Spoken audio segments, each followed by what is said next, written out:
Second former aide accused the governor of inappropriate behavior. Charlotte Bennett claims Cuomo crossed the line by asking her about dating and her sex life.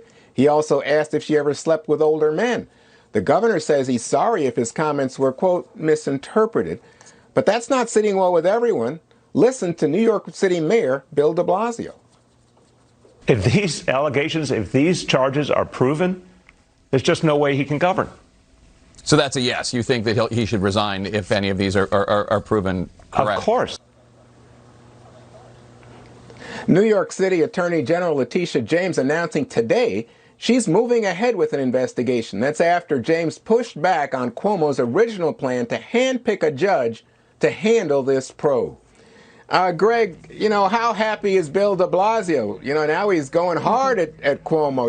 I think this is very interesting. There's a lot of weird things going on here. Remember, de Blasio is the worst mayor in the history of the world. And if he's happy about this, I'm really, really worried. We have a rising felony rate and murder rate in New York. And this guy's more worried about trying to nail Cuomo. But there's something else that's really grotesque about this. Creepy sexual harassment stuff, bad. But these people are way more outraged about this than the rest home. Thousands of people died in the rest home. I'm sorry, Dana. I will cede you one of my future points. But it's insane to hear de Blasio saying this stuff. He wasn't outraged when all of these bodies were piling up, and now you're seeing that in the media too. That somehow we're in a world where a dude acting creepy to girls that are the age of his daughter, which is creepy, right? It's somehow more outrageous and deserving of resignation than not even apologizing for the death of thousands of people when he sent, the story, sick people to a rest home. It boggles my mind. You know what? People don't understand this. This city is so screwed, it's unscrewable. You can't unscrew it. It's done. Can we move to Florida? Just the 5. And the Gigi show. All right. Sure. And Jesse's show. I would go. Yes. Can Hammer come? Hammer can come, but he's got to drive. Everyone's in.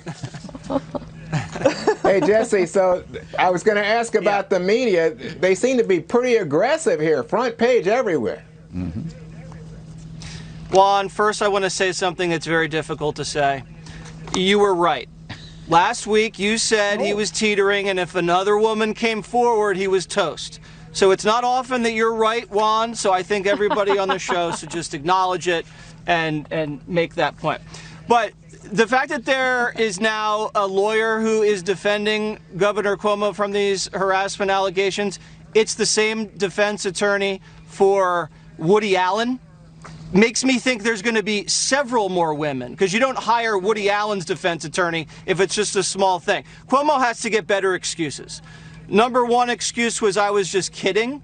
Right. I used that in middle school when I was trying to get out of being grounded. The other excuse was there was a misunderstanding. Okay, so a 63-year-old man is alone in his office with a 25-year-old woman, and he says, "Do you ever think about sleeping with older men?"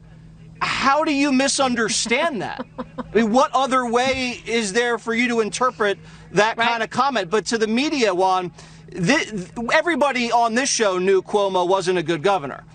But the media had created the story arc for the governor. He needed to be the good guy to contrast against Trump, the bad guy during the pandemic. They don't need that contrast anymore, so Cuomo's disposable. And to Greg's point, this whole sex scandal takes the heat off the nursing homes, so they can run for cover on that. I do want to praise Hillary for her bold leadership for waiting nearly a week to come out and issue a statement, a whole 2-sentence statement that says she's supporting an investigation. How brave for her to do that.